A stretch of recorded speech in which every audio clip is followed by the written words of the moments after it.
The year was 1994. Brazil won the World Cup. Pink Floyd had their last concert. Forrest Gump released into theaters.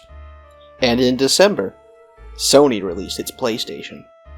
The year is 1986. A little-known company is founded with the purpose of developing business application software.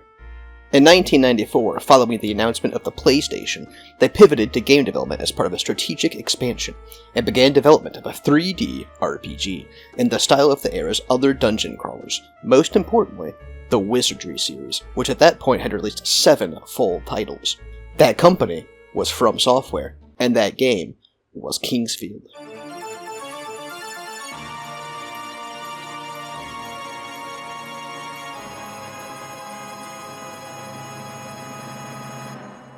Kingsfield is a first-person 3D RPG released for the PlayStation on December 16, 1994, just 2 weeks after the console's launch and only in Japan. Originally, it was planned for the PC, but after seeing the specs of the upcoming PlayStation, they pivoted to the console and development began and ended in just a scant 6 months. The game would release to mixed reviews, with some praising its atmosphere, but most deriding its primitive, even for the time, graphics. These reviews would initially harm the game's sales, but in true FromSoft manner, strong word of mouth would result in a boost strong enough to spawn 3 whole sequels and an assortment of ports and spin-offs, including a full remake released in 2000 for PCs along with a level editing software that allowed users to create their own Kingsfield-style games. Despite arguably spawning at least 3 entire franchises, the background of the kingdom and the world at large weren't detailed out until the strategy guide for the 3rd game. The world's name is Valencia, or cherished in the tongue of the gods, created from the heavenly music plucked from the god Silval's harp. For each day that passes for Silval, 1,000 years pass for humanity. Each time Silval rests, he awakes to find the people gone, and must create the world anew. Before one beefy nap, Silval created 3 more gods to watch over his world during his slumber. Elthos, god of the sky, Elwyn, god of the sea, and Valad, god of the earth. These gods created first the elves, followed by the dwarves, gnomes, hobbits, and finally, men, which were quickly put to sleep before they could ruin everything. Then they started on the mountains, the valleys, the canyons and savannas, and the tundras and the crags. This is where Elthos and Elwyn got bored, leaving only Valad to watch over the world. The elves decided they hated the dwarves decided they hated the elves, and then both fucked off. Mankind woke up, bred like rabbits, and spread across the planet, creating clans and going to war with each other. The other fantasy races seemingly disappeared from the story entirely. Alone, Valad could do nothing but watch as the world tore itself apart.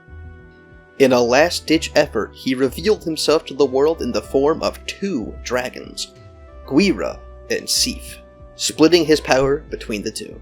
Now, the races would finally live in peace, and Sif and Guira immediately began to war with each other. This happened because Valad's power was split into a 3rd form meant to control the 2 dragons. This seed of pure evil instead planted itself into the earth, beneath where the kingdom of Verdite would one day sprout. Valad was forbidden to destroy his own creations and could do nothing but foster and groom a champion to do it for him. These potential champions would come to be known as Dragon Warriors.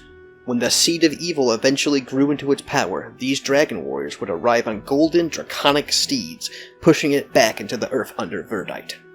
This would cost the Dragon Warriors their lives, and those that did not fall in battle would disappear from the world entirely. Those who witnessed the stand of the Dragon Warriors against the seed of evil would build a great shrine in their honor, calling it the Graveyard of the Dragon Knights. They would craft these catacombs on the same site of the war they waged against the seed of evil, so that the fallen heroes could continue standing guard over their fell foe.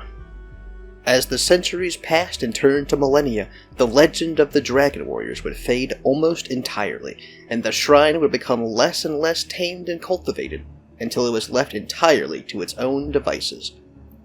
Realizing that, should the seed of evil blossom again, the world would have no champions to save it, Valad gave humanity another gift. Magic. Magic spread quickly across the world and seemingly brought with it the end of wars. Like that's ever gonna happen. Now Vlad could sit back and wait for a hero to be born that could vanquish his two dragons. Much more history would pass. Kingdoms would rise, split, and fall. One of these became the Kingdom of Verdite, said to be descended from creatures of foulness and cruelty, a clan of evil magic and cursed blood. One of these descendants, Zoela Reinhardt, would be so removed from the pure lineage that the tank could not touch her soul, even if the evil magic of the clan still resided in her blood. She would marry Hauser Forrester, a soldier and captain of the guard. They would birth a son, John Alfred Forrester. Vlad would choose John as his champion, but before he could grow into his manhood and his power, the seed of evil would finally sprout again, deep in the untended shrine from which terrible beasts would emerge, feeding on the blood and souls of the Verdite kingdom. Hauser Forrester, gathering his knights around him, ventured inside, carrying his moonlight greatsword. None would return. That same night, John heard a sweet melodic voice in his dreams. Though he could not make out the words, he knew it was beckoning him to enter the royal cemetery, to chase after his father and end the evil inside, once and for all. Or, if you just take the game's word for it, we get an entire 4 paragraphs of story.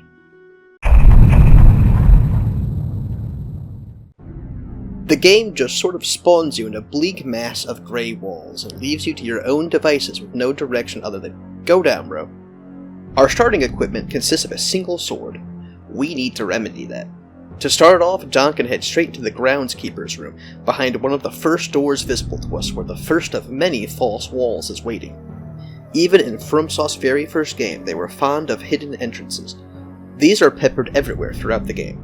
These are, in general, very easy to find. I'm not sure how they look on physical hardware, but in emulation, any false walls tend to blink or stand out. All you have to do is walk right through them. No pressing on the walls, no requirements. This one has a skeleton behind it that immediately kills John and sends him back to the beginning of the game.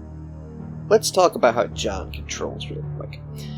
Like most of the 3D games of the era, John controls like a tank, in that he has tank controls. Pushing forward always moves in the direction John is facing, while standing still, using left or right only changes the direction of the camera, and therefore, John. Using left and right while moving forward or backwards both moves and turns. Using the back triggers causes John to strafe, and this is where Kingsfield goes from kind of annoying to play to pretty fluid. You can strafe in conjunction with moving backwards or forwards to swiftly and smoothly move around the game's various environments. If you're playing this game, you'll want to get good with the strafing. John also has 2 methods of attacking. You can swing whatever weapon you're equipped with by pressing triangle, or you can shoot whatever your best current spell is by pressing square. Magic at the beginning is almost worthless. It does so little damage and consumes so much magic, wherever you're trying to kill is likely to still be alive by the time your meter runs out. And it won't be close either. Enemies will still require a few swings before they finally go down for the count. And your MP doesn't regenerate by itself yet. Let's ignore the skeleton menace for now. At level 1, with the starting equipment scant as it is, you aren't likely to kill it anytime soon, no matter how tempted you are by the chest. Moving further into the graveyard brings us to the church, where the local priest informs us that his golden cross, usually framed on the wall, has gone missing, stolen by 2 miscreants who fled further into the graveyard. The way to the next floor is blocked by an arrow trap. We could probably run past it with good timing, but instead we can head down a tunnel closer to the spawn point. In here, you can find a few more NPCs, including our first shopkeeper. We don't have nearly enough money to afford anything that's of real use other than some medicinal herbs, which heal for a measly 25 HP. That seems large right now, but they become pointless faster than you'd expect. Your HP pool increases every level, and you gain so much that it completely outpaces any healing items that do a set amount. And full heals are scarce at the moment. Proceeding further down the same tunnel, we begin to encounter enemies we can actually handle. These little Venus flytrap guys are man-eaters. They go down in a few swings and don't really do much damage to us, even at level 1. The trees, on the other hand, are the most difficult thing you'll find up on the first floor, other than that skeleton. They're called Reapers. You can't walk by them, and they often block important routes. They take a lot more hits, but they drop significantly more gold and experience. The trouble is they hit very hard for this point of the game, and their attacks don't really seem to have a rhythm or pattern to them. You just have to sort of awkwardly shimmy up to them when they're between animations, hope your attack animation connects, and back up before they can get you with their little grabby, branchy fingers. You can also encounter scorpions. I think they're capable of poisoning you, but I never got hit by them. Reaching the end of the tunnel allows us to find the Dragon Cup, although we do not yet have access to the shrine where it belongs. The most important thing here, to be honest, is the experience and the free breastplate you can find on the ground nearby. With just a bit more power behind us, we can return to that first skeleton and open the chest behind it for a free shield, further increasing our defense. Wandering further into the graveyard, we can encounter vipers. I think they can also poison you. I wouldn't know. They never hit me either. Most importantly, we can go all the way to the very back of the tunnel system into the Dragon Shrine and place the cup. This activates the fountain at the very beginning of the level. Drinking from it restores your health and magic. I think it also places a checkpoint in the case of death, but I'm not sure.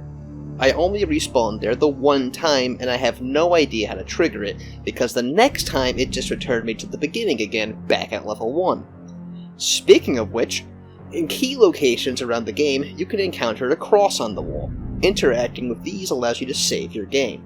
This is critical because dying in the early parts of Kingsfield is very easy, and progress can feel impossible if you're constantly returning to a previous state. Make frequent use of these. Back to our wonderful Dragon Shrine reward. This is the only fountain in the game, which means if you want to have a quick rest, you'll have to walk your ass all the way down to it every single time. There are shortcuts, but they're few and far between, and typically are only unlocked too late to make any real use of. The fountain is, quite frankly, a shit reward. There's a second shop in the opposite direction of the shrine, where you can find the stolen cross for a seemingly hefty price. That makes 2 shops on the first floor. If you're deluding yourself into thinking that means there'd be at least 1 on the others, don't do that. This is the last shop in the game. If you ever want to upgrade your equipment or just buy more healing items, you have to haul your ass all the way back down to the first floor. The cross is too expensive to afford right now. It's also necessary for progress. We're going to have to come back later. We can go down a little side tunnel to find the first of the game's keys. This one is only used to open specific chests found across the game, but it can also be used on the back of this specific gravestone to open a secret door. I actually found this mark early on, and then promptly forgot to return to it until near the end of the game, long past when the reward was worth it. In my defense, I thought it would just consume the key and I wouldn't be able to use it anymore afterwards. I just happened to be wrong. Heading westwards through the tunnels, we can find one of the 2 thieves that took and sold the cross. He tells us his son went further west after an argument with the map they've been using to loot the graves, and he hasn't seen him since. We can head in that direction now. There are more skeletons, but we're now more than strong enough to handle them. You'd even be forgiven for thinking you may be invincible at this point. And you may even be correct. I didn't try passing the arrow trap at this point, but there's a high chance you may be able to just proceed through the game without worrying about disabling them. You can find more later on, including on the next floor, and getting hit by those did nowhere near enough damage to kill me outright. This is only the beginning of Kingsfield's balancing issues. More on that later. The thief's son is dead in a side chamber, but we can take the map off of him. I unironically love that Kingsfield includes a map for its levels that shows your position on it. It's incredibly useful for navigation, especially of how samey the visuals can get within a single floor. What isn't so useful is that this map only shows the first floor, and the only other map in the game is for the 4th floor. That means 3/5 of the game has to be navigated with no visual reference. This isn't so much a problem for me. I generally have a very good sense of direction during games, but just because it doesn't bother me doesn't make it a problem. Most people are not me, and that's a good thing. On the bright side, each floor has distinct sections to it, each of which look different from the others. The main issue is that those sections can sometimes feel like they go on for ages, and many of them have up to a dozen different paths to take, each of which have the same wall texture that the rest of the section has. There were many times where I let out a sigh of relief when I exited the room only to find a different color wall, because that meant I'd finally found an exit out of the depths of hell. We can return to our dead Tomb Raider's father, but there's no additional dialogue for doing so, and certainly not a reward. Only a reminder that this is FromSoft's first game. It's easy to imagine that had this game been produced later on a more powerful platform or with more developer experience, this would have been a lengthier side quest with at least one more unique interaction, even if it was just returning to the father to find him also dead with some item available for looting that most players would never find a use for.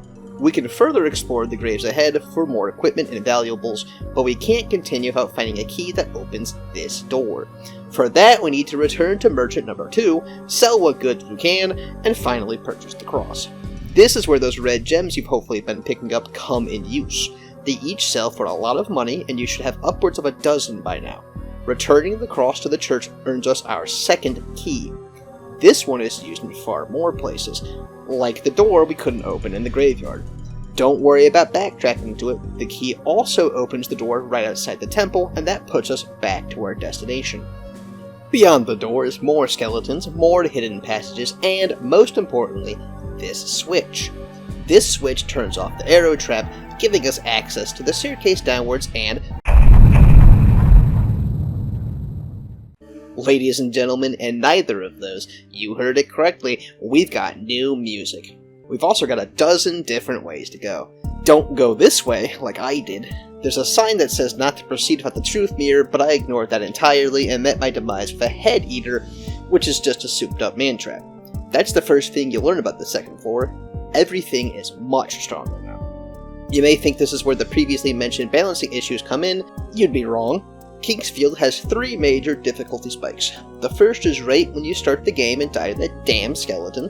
The second is right here. The third and final one is when you reach the final floor. The path south is blocked by a large chasm. We have no way of getting across it short of finding a bridge builder, so the south is mostly a bust. Luckily, there's another graveyard to the north, just waiting for a princely adventurer to arrive to desecrate and rob it. It's filled with familiar, weaker enemies which are currently a much better way to gain experience, as well as multiple upgrades to our arsenal. You can also find these ghosty guys, creatively named Phantoms, that I am convinced cannot be killed with conventional weaponry, and if our only magic spell harms them, I have no idea. I ran out of magic before even one of them died. They can also curse you if they damage you, which envelops you in darkness and makes it almost impossible to see where you're going. Be careful of the pitfalls. They're instant death if you slip into one. The earth crystal is in the back of this northern graveyard, guarded by clay golems. This is necessary to progress in the game. The golems pose no real threat. They hit hard, but they're so slow I never took a single blow from them. There are 2 more ways we can go now. Just above the Path of Truth is another hallway. It's not required to proceed all the way down, but in one of the side rooms we can find the dungeon key. This isn't necessary either, it just gives us access to the prison, and in there we can find Miria, one of the few friendly NPCs. Miria gives us the green dragon rod. This thing is infinite, and using it returns you to the start of whatever floor you happen to be on. This makes traveling to lower ones much easier, and it eliminates the need to backtrack through floors if you need to travel to a section closer to the start. I think I forgot to use this almost every time it would have been useful. That isn't a fault of the game, I'm just an idiot. We can use it now though, because our other destination is just right around the corner in this grand hall. In here are lizardmen. They can shoot fireballs at range, but aren't too big a deal. What are a big deal are the few chests we can open. This one in particular has the truth mirror in it. With this, we can head down the path of truth from earlier. In here we can find not only the water crystal, which is also necessary for progression, but this old man. Speaking with him while you had the truth mirror gives us access to water magic, and more importantly, the heal spell. With this, we become nigh unkillable. Restoring our magic is still a little difficult at the moment, but only at the moment. Our other destination, Mirror in Hand, is in the northeast corner. We're blocked off by large holes in the terrain, but circumventing them eventually brings us to Heinz Ruhart, a bard that's lost his sight after witnessing the horrors down in the Royal Cemetery. What he's even doing here, I have no idea. We can give him a dragon tree fruit to restore his sight, and in return, he gives us his harp. Dragon tree fruit are rare for now, but there are 4 on this floor alone that we currently have access to. We can also buy them from either shop, but they're expensive, and it would feel terrible to spend thousands of gold on an item you don't even get to use. Ruhart's harp, when played, summons stone platforms from the depths. That makes getting back through the chasm maze much easier and lets us grab a few of the chests littered around the area. Not this one, though. I have no idea how to get to that one. Below the Path of Truth, we can play the harp, allowing us to cross the wide gap previously blocking our way down to... Floor 2 met us with an immediate difficulty increase. Floor 3 does not do that. Our only new challenges are the living statues, and they don't do very much. That leaves the only real obstacle here, the nightmarish labyrinthian layout. Perhaps that's exaggeration, perhaps it's not. You can decide, as long as you agree with me. There's a shortcut immediately to our south that teleports us down to the first floor. You might think this is a good thing, and an early example of that classic interconnected level design Fromsoft would later perfect in their Souls games. And sure, it is that, but here's the thing. You're put into a room full of skeletons. They're weak by now, and nothing more than an annoyance, a simple waste of my time, and therefore yours. If that was all it was, I would still chalk it up to a win. But the door is locked, and we don't have the key yet. And we won't have the key until the very end of the next floor. That means this shortcut can't be used until you're practically done with the game. The game allows you to take this shortcut now, and the only reward is a weapon I already own and have owned for the last hour of gameplay. Our only other option is to return to the 3rd floor and keep progressing. Floor 3 doesn't start as my personal nightmare. It even seems pretty straightforward. We can head straight north and enter the tower. In here are 4 altars, each of which requires 1 of the elemental gems. We got the water and earth last floor, so we can go ahead and place them. But the other 2 are missing somewhere on this floor. That gives us 2 solid objectives to work towards. Importantly though, in the same corner as the wind altar, we can find a hidden room. This one isn't that great. It has a locked chest we can open for another crescent axe. Yeah, that's right, the second free one in the span of 10 minutes. My purchase is paying out dividends, but the chamber has a second fake wall in it, and in this one is an unlocked chest containing the triple thing. It's the dumbest looking armament we'll find in Kingsfield, and it's also the second to last weapon I will be using for one very important reason. Remember when I said getting the heal spell makes us functionally unkillable? Well, the issue then was that we could run out of magic, and restoring that was difficult. Having the triple thing equipped causes your magic to steadily regenerate. Oh, it's fine. It's fine. We're gods! This is where Kingsfield's game balance teeters straight off a cliff. Money becomes entirely worthless once you reach this point, as you'll never need to upgrade your equipment for what meager offerings the game's 2 shops provide. You also won't need to buy healing items because we can cast a spell at any moment. You also won't need to buy anything to restore your magic power because it comes back faster than we can currently spend it. Anytime I saw any gap in the bar at all, it would be back to full before I could encounter another enemy. To further progress our deification, heading east out of the tower, we can find another mage. This one teaches us fire magic. That finally gives us a spell worth using. It also gives us access to a good rhythm that trivializes the game's combat. Launch your fireball. Swing. Launch your fireball. swing. By the time you're done with one, the bar you just used will be back up. Every enemy outside the final floor flinches when hit, no matter what is dealing the damage. So now it doesn't matter how much damage we take because we can heal infinitely, but it also doesn't matter how much we can heal because we won't be getting hit unless we're surrounded by enemies. Demi Moore Did you say God. we're That would gods? Why would you even tempt that shit right now? The fire crystal is near this guy too. Grab it and we can head south into hell. This place is a maze filled with lizard men and constant noise.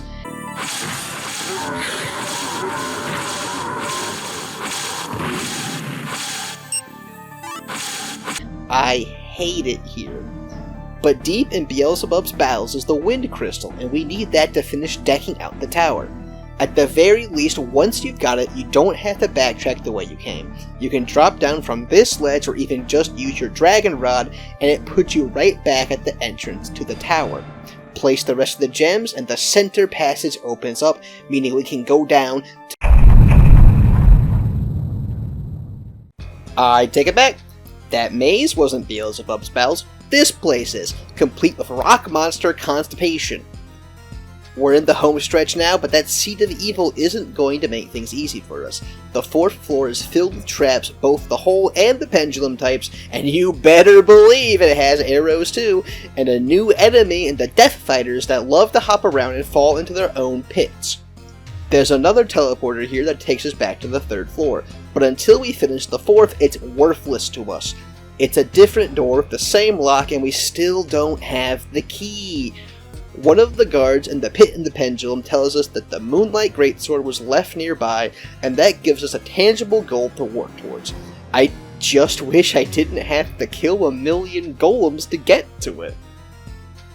We're well past the point where finding additional equipment is near worthless.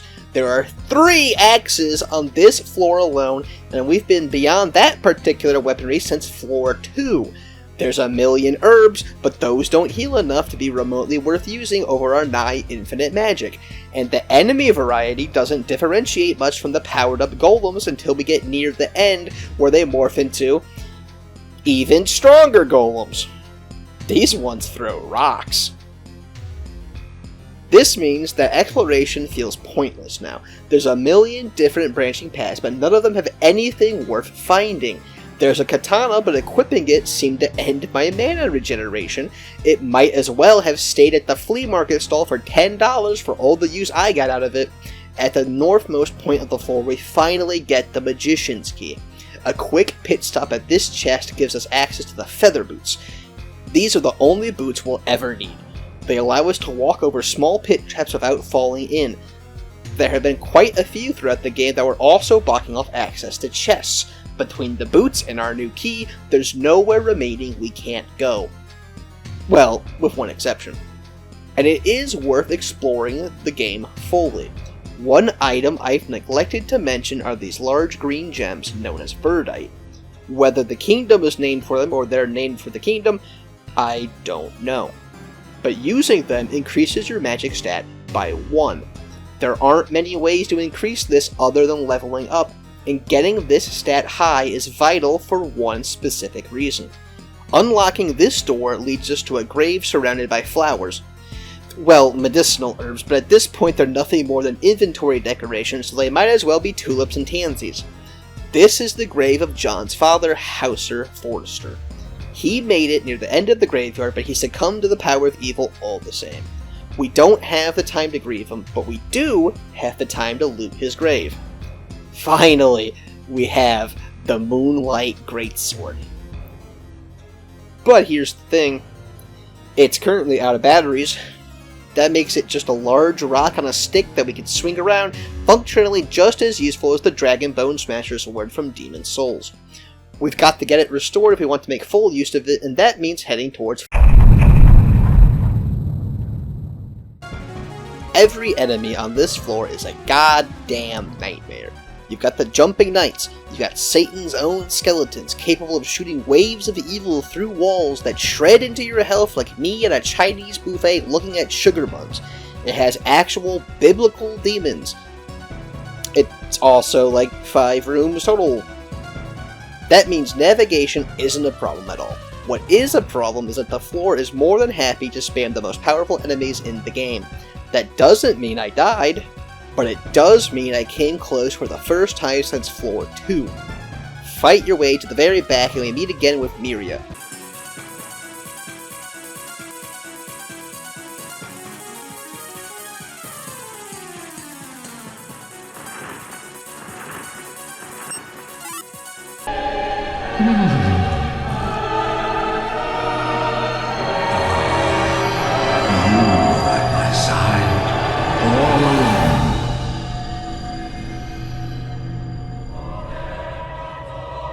My true mentor, my guiding moonlight.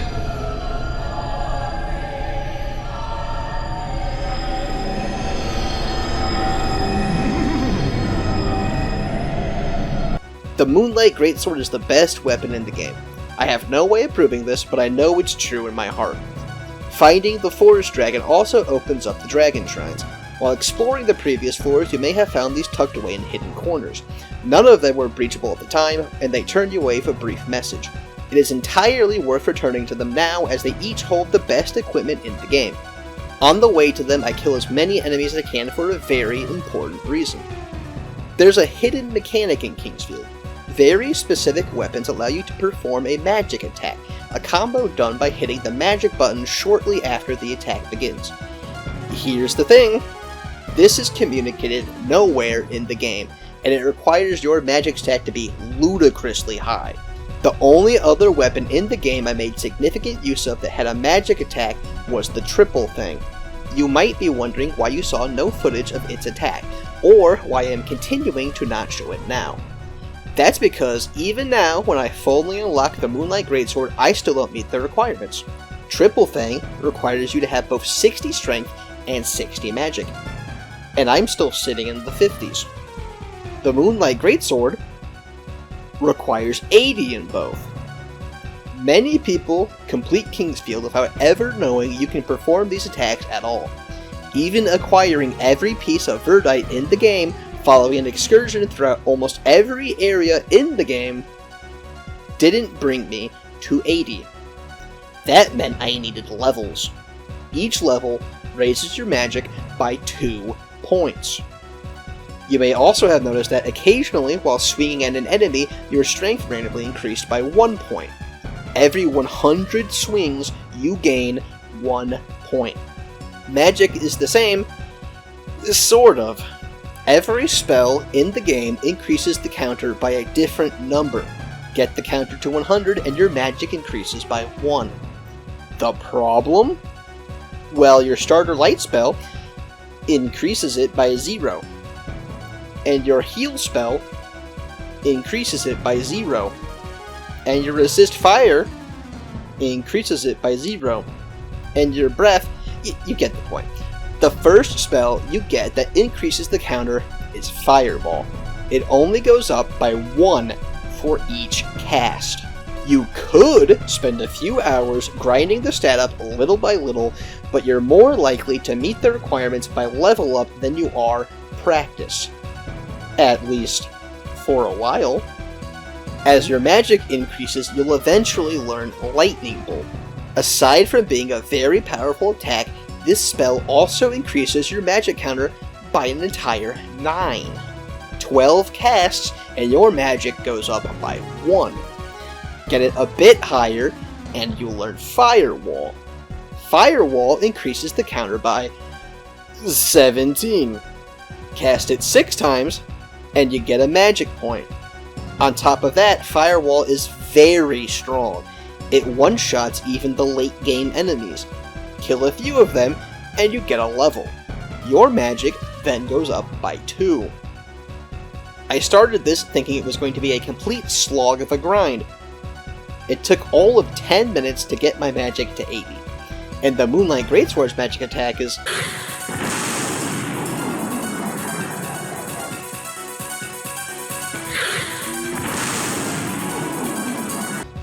It has range, it has damage, it one-shots everything outside the final boss.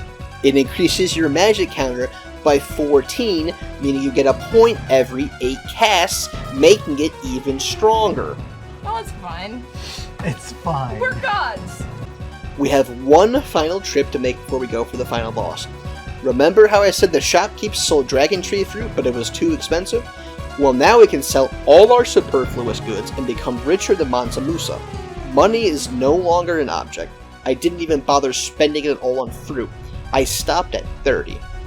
There's now only one invisible bridge and one visible one between us and the final boss. Proceed to the end and we fight our greatest foe yet. Tree. This is Reinhardt III, a former king of Verdi and one of those wielders of dark magic that were so feared for their power. And he packs a punch! He's a stationary enemy, but he spams a ranged attack that depletes your health bar near instantly. On top of that, there are 4 objects embedded in the walls that constantly spam magic attacks. Keep an eye on that health bar and eat a fruit whenever it gets below half. Hit him with the strongest attack you've got until finally...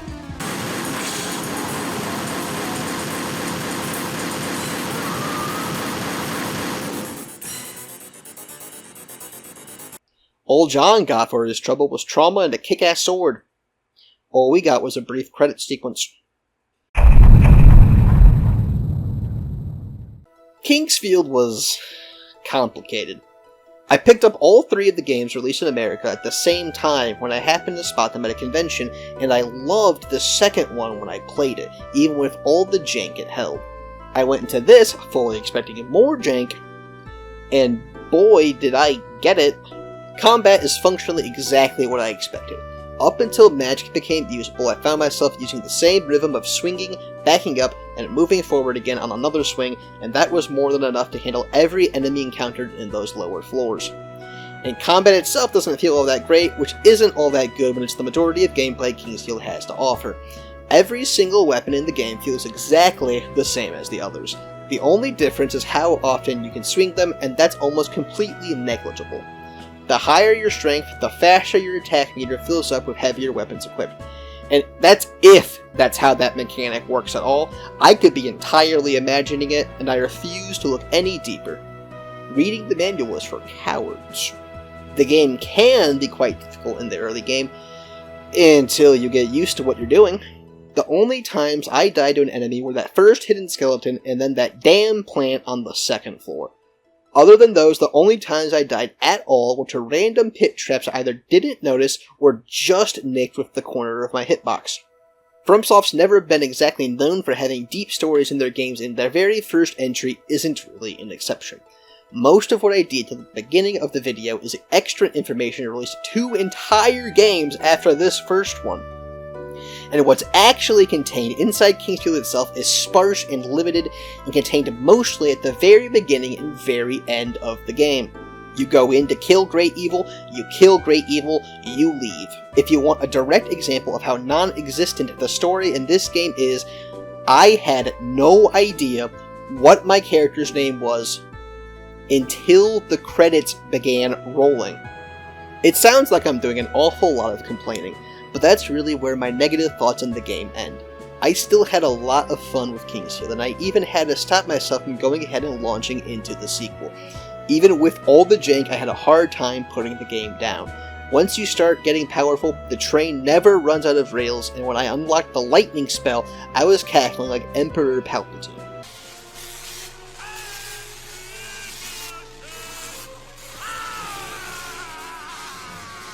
Despite the game's slow pace, especially at the beginning, my playthrough only ran me around 6 hours, and the only section of game that truly tested my patience was the final floor with those bastard skeletons. One-shotting them with my beloved Moonlight Greatsword was worth the playthrough all on its own. There will be other FromSoft games on this channel in the future, and if a game has my one true love, you can expect it to be utilized. It is quite difficult to give a final verdict on Kingsfield. It's a game I had a surprising amount of fondness for, but I mean, just look at it. The odds are good you decided whether or not you were going to play the game the second the video loaded. It's a tough sell, but I think I would recommend it, especially if you have any interest in the history of From Software. It all started here, and I think it's no surprise that it didn't end here as well. The PS1 killed a lot of companies just getting their start. Kingsfield shows a lot of creative chops, and those would only be honed as Fromsoft attracted more talent and became a more experienced studio. What I'm getting at is that despite all my whining, Kingsfield is the greatest game of all time, and now I have physical proof of it.